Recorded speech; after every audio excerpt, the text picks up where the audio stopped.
టీవీలో ఆయన తెలుసుగా నేను చెప్పాలి పెద్దోడు పాపం. ఇంకో చిన్నోడు ఉన్నాడు ఏబిఎన్లో, ఆయన చూడండి ఏం మాట్లాడతాడు చూసారుగా. ముందు మాట్లాడిన పెద్దోడు, తర్వాత మాట్లాడిన చిన్నోడు. మన చంద్రబాబు నాయుడు గారి ఆదేశంతో నాయుడు గారి టీవీ, ఇదేమో రాధాకృష్ణ టీవీ. ఈ పెద్దోడు చిన్నోడు కథ బిల్డప్ చేశారు. ముందు ఆమెని కిడ్నాప్ చేశారంట. ఏమన్నా అర్థం ఉందా? నాకు అర్థం కాలేదు. ఇప్పుడు రాయలేదే ఆ సిఐడి షార్ట్ షీట్లు కిడ్నాప్ చేశారని. మీ ప్రభుత్వమేగా. కిడ్నాప్ చేశారంట. ఎవరు? 3 ఐపీఎస్ ఆఫీసర్లు, 2 పోలీస్ అధికారులు వెళ్ళి కిడ్నాప్ చేసి తీసుకొచ్చేశారంట. చట్టబద్ధంగా, ధర్మంగా, న్యాయంగా తీసుకొచ్చారు. దోష నిర్దోష that will be decided by the honourable courts. కానీ పోలీస్ ఇన్వెస్టిగేషన్కి వెళ్ళిన పాపానికి కక్ష బట్టి ముందు ఏంటంటే నేను చెప్పదలుచుకుందంటే, ముందు మోడస్ ఆపరండి ఎలా ఉంటుంది చంద్రబాబు నాయుడు గారిది.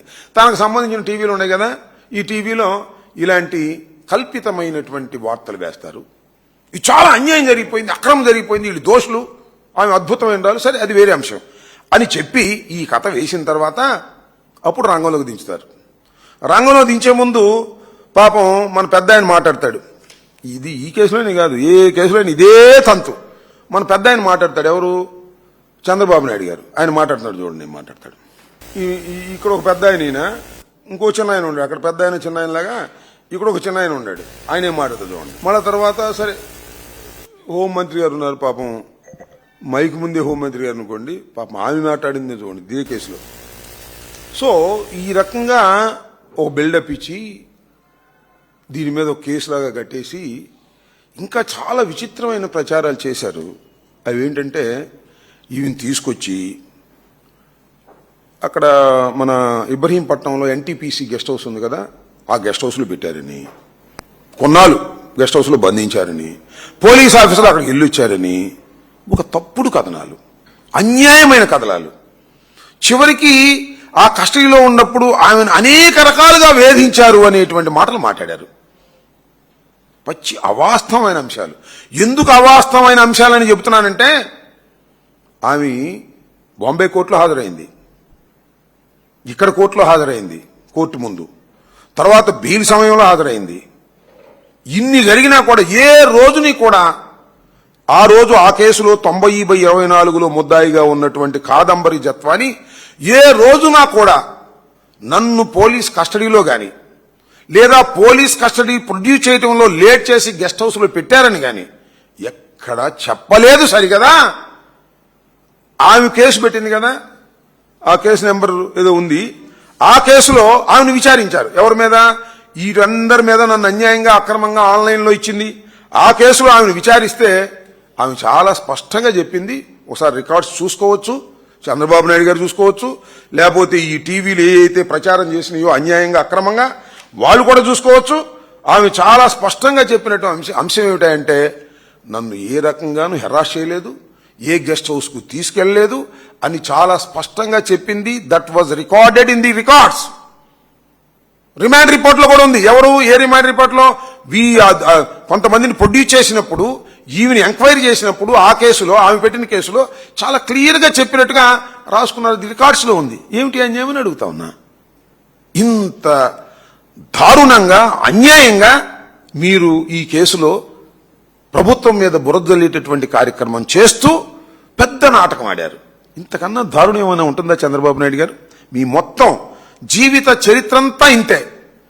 అడ్డం పెట్టుకొని, పోలీసులను అడ్డం పెట్టుకొని మీరు రకమైనటువంటి అన్యాయమైనటువంటి కార్యక్రమాలు ఇవాళ మీరు చేశారు. అంతేకాదు, సరే ఆమె తీసుకొచ్చారు మహిళ, సరే ఆమె దోష నిర్దోష?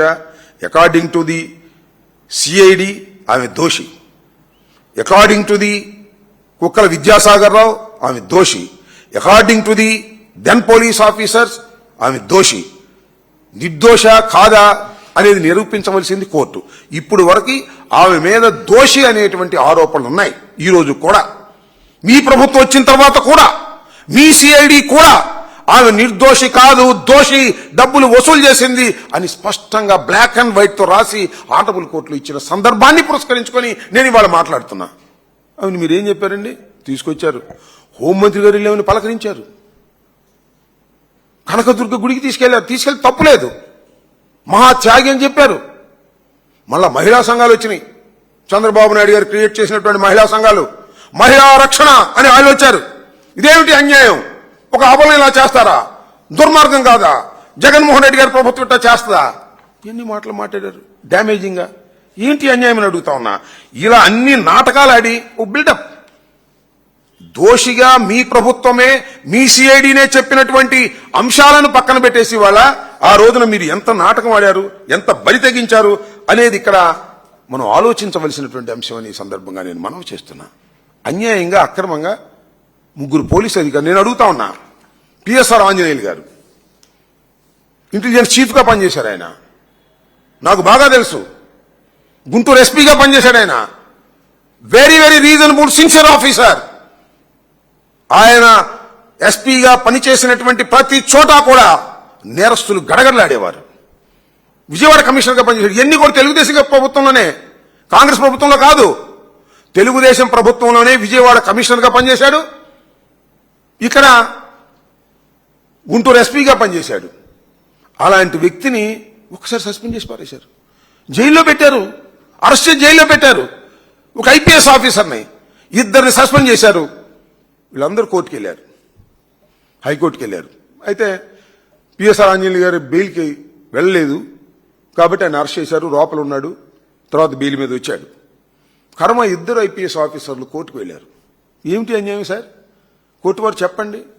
మేము ఎవరో ఇచ్చినటువంటి ఫిర్యాదు మీద దాన్ని రిజిస్టర్ చేసి చట్టబద్ధంగా మేము వెళ్ళి బాంబేలో ఉంటే పట్టుకొచ్చాం. ఎక్కడా చట్టాన్ని డీవియేట్ కాలేదు. మేము అక్కడ పోలీస్ స్టేషన్కి ఇన్ఫార్మ్ చేశాం, కోర్టుకి ఇన్ఫార్మ్ చేశాం.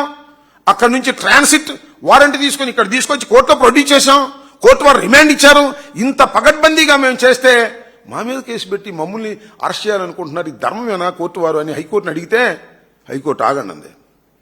ఆగండి, మళ్ళా మేము చెప్పేంత వరకు దీనిలో ఏ చర్యలు తీసుకోవడానికి వీల్లేదు. అక్కడేమో ఆమె ఫిర్యాదు ఇచ్చింది, ఇక్కడేమో ఫిర్యాదు ఇచ్చి అది తప్పంటుంది. ఈ రెండు ఎలా సమానం అవుతాయి? దీని మీద ఒక్క అడుగు కూడా ఇక్కడ ఉన్నటువంటి పోలీస్ డిపార్ట్మెంట్ ముందుకు వేయడానికి వీల్లేదు అని గౌరవ హైకోర్టు వారు స్టే ఇచ్చారు. అర్థమవుతుంది కదా? అక్కడ దాని మీద కేసు ఇచ్చారు, స్టే ఇచ్చారు. ఇక్కడేమో జత్వాని నిర్దోషి కాదు, దోషి, ఆధారాలు ఉన్నాయి, డబ్బులు వసూలు చేసిన మాట వాస్తవం, 4 లక్షల చిల్లర ఆమె అకౌంట్లో పడ్డాయి అని స్పష్టంగా చంద్రబాబు నాయుడు గారి నాయకత్వంలో ఉన్న ప్రభుత్వంలో సిఐడి పెట్టింది. అంటే దీనికి ఏం సమాధానం చెప్తారు చంద్రబాబు నాయుడు గారు? సందు దొరికితే బురద జల్లేయటమా? అభూత కల్పనలు సృష్టించటమా? ప్రజల్ని ఇబ్బంది పెట్టే కార్యక్రమాలు చేయటమా? పోలీసు వ్యవస్థను ఇంత దారుణంగా ఉపయోగించుకున్నటువంటి ప్రభుత్వం, నాకు ఇప్పుడు 70 ఏళ్ళు, చంద్రబాబు కన్నా ఒక 5-6 ఏళ్ళు చిన్నోడిని, ఇంతవరకు నేను చూడలేదని మనం చేస్తున్నా. పోలీసుల్ని ఉపయోగించి పోలీసుల్ని అరెస్ట్ చేసి పారేశాడు. శభాష్ చంద్రబాబు, నీకు అసలు గోల్డ్ మెడల్ ఇవ్వాలని చెప్తున్నా. ఇలాంటి దుర్మార్గం అండి.